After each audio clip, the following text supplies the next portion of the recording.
Hi hello ನಮಸ್ಕಾರ ಗೆಳೆಯರೆ. ಇವತ್ತು ದುರ್ಗ ಸ್ಟೇಷನ್ನಲ್ಲಿ ನಾವೊಂದು ದೃಶ್ಯವನ್ನು ತೋರಿಸ್ತೀವಿ ನಿಮಗೆ. ಏನಂದರೆ ಎಲ್ಲ ಸ್ಟೇಷನ್ನಲ್ಲಿ ಪಲ್ಲಿ ಬಟಾಣಿ ಅವು ಬಿಸ್ಕಿಟ್ ಅವು ಮಾರೋದನ್ನು ನೋಡಿದಿರಿ. ಮಾತ್ರ ಈ ಸ್ಟೇಷನ್ನಲ್ಲಿ ಹಣ್ಣುಗಳನ್ನು ಮಾರೋದನ್ನು ನೀವು ಗಮನಿಸ್ತಿರ್ಬೋದು ಗೆಳೆಯರೆ. ಇಲ್ಲೇನಂದರೆ ಹಣ್ಣುಗಳು ಕೇವಲ 50 ರೂಪಾಯಿಗೆ ಮಾತ್ರ ಮಾರ್ತಾಯಿದ್ದಾರೆ. ಅದೊಂದು ಅದ್ಭುತ ಅನ್ಬೋದು. ಇನ್ನೊಂದು ಇಲ್ಲಿ ಅಂದರೆ ಒಬ್ಬ ನನ್ನ ಮಗ ಏನು ಮಾಡಿದ್ದೀನಂದರೆ ಸ್ಲಿಪ್ಪರ್ದಾಗ ಏರಿದ್ದ. ಅದಕ್ಕೆ ನೋಡಿ ನಮ್ಮ ಟಿ ಟಿ ಮೇಡಮ್ ಏನು ಮಾಡಿದ್ರು ಅಂದ್ರೆ ಫೈನ್ ಹಾಕಿ ಅವನಿಗೆ ಸೀದಾ ಜನರಲ್ ಹೋಗಿ ಕರ್ಕೊಂಡು ಹೋಗ್ಲತ್ತರು. ಇದು ಈ ದೃಶ್ಯ ಗೆಳೆಯರೆ.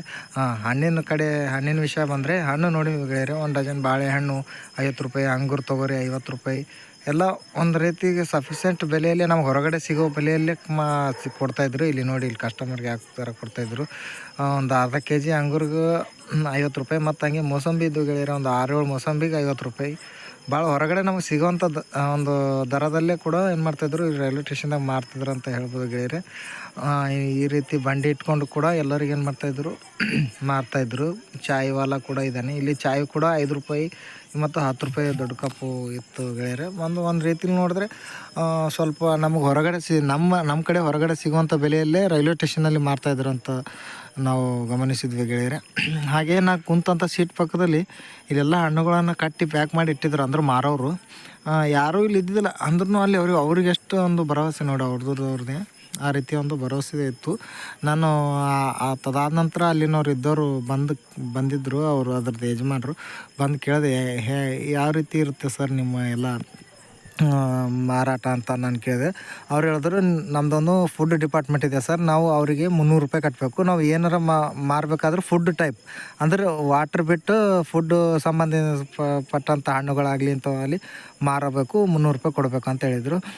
ನಮ್ಮ ಟ್ರೈನ್ ಬಂತು, ಸೀಟ್ ಮೇಲೆ ಕುಂತಿದ್ದೆವು. ಅದೇ ರೀತಿ ಕರೆಂಟ್ ಇದ್ದಿದ್ದಿಲ್ಲ. ಟಿ ಟಿ ಸಾಬರು ಕೂಡ ಬಂದಿದ್ದರು. ಫೋನ್ ಮಾಡಿದ್ರು, ಕಂಪ್ಲೇಂಟ್ ಮಾಡೋಣ ಅಂತ ಕಂಪ್ಲೇಂಟ್ ಮಾಡಿದ್ರು. ಸ್ವಲ್ಪ ಹೊತ್ತಿಗೆ ಏನು ಮಾಡಿದ್ರು, ಎಲೆಕ್ಟ್ರಿಷಿಯನ್ ಸಾಬರು ಬಂದರು. 110 ವೋಲ್ಟದ್ದು ಒಂದು ಫ್ಯೂಸ್ ಇತ್ತು ಗೆಳೆಯರೆ. ಅಲ್ಲಿ ಫ್ಯೂಸ್ ಒಂದು 2-3 ಸರಿ ಆನ್ ಮಾಡಿ ಅದಕ್ಕೊಂದು ಸರಿ ಕರೆಕ್ಟಾಗಿ ಒತ್ತಿದ್ರು. ಅದರ ನಂತರ ನಮ್ಮ ಬೋಗಿಗೆ ಲೈಟ್ ಬಂತು.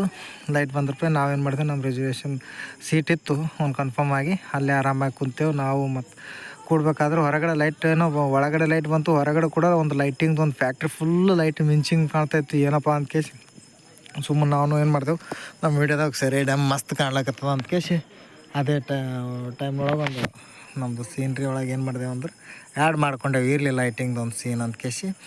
ಅದೇ ರೀತಿ ಏನು ಮಾಡಿದೆವು, ಲೈಟಿಂಗ್ ಆಫ್ ಮಾಡಿ ಮುಕ್ಕೊಂಡೆವು. ಬೆಳಗಾಗಟ್ಟಿಗೆ ಒಂದು ಇಲ್ಲೇನಂದ್ರೆ ನಮ್ಮ ಹನುಮಂತನ ದರ್ಶನ ಮಾಡ್ಕೊಂಡೆವು. ಒಂದು ಸ್ಟೇಷನ್ ಒಳಗೆ ಏನು ಮಾಡ್ತೈತೆ ಹನುಮಂತ ಅಲ್ಲಿ ಸೌತೆಕಾಯಿ ತಿಂತಾಯಿದ್ನು.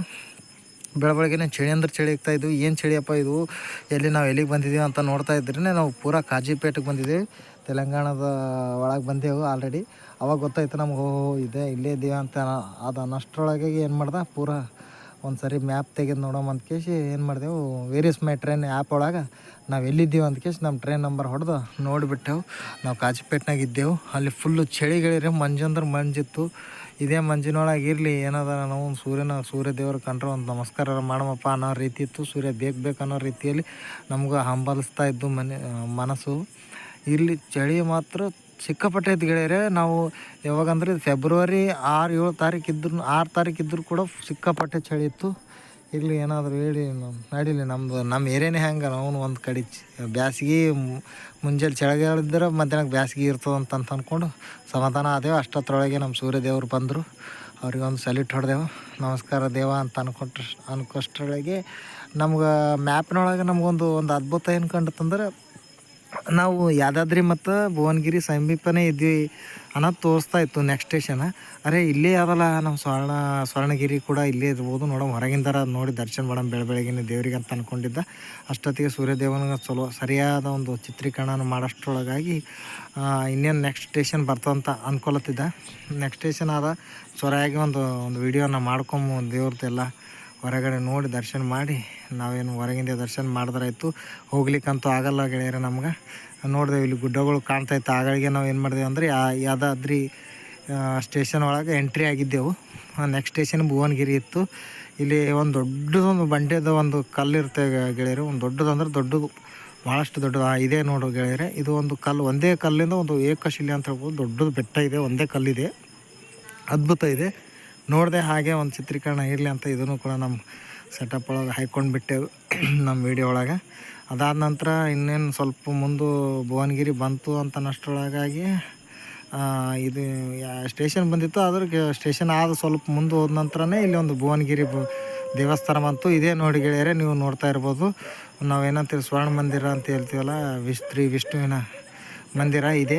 ಇದೊಂದು ಅದ್ಭುತ ಮಂದಿರ ಇದೆ ಗೆಳೆಯರೆ, ಹೋಗಬೇಕು. ಶ್ರೀ ವಿಷ್ಣು ದೇವರು ನೀರಲ್ಲಿ ಮಲಗಿರುವಂಥ ಸ್ಥಳ ಇದೆ ಗೆಳೆಯರೆ. ಇದಿಷ್ಟು ಹೇಳ್ತಾ ನನ್ನ ವೀಡಿಯೋನ ಮತ್ತೆ ಸಿಕಿಂದ್ರಾಬಾದ್ ಕೇಳೋದು ಮುಗಿಸೋಣ. ಜೈ ಹಿಂದ್.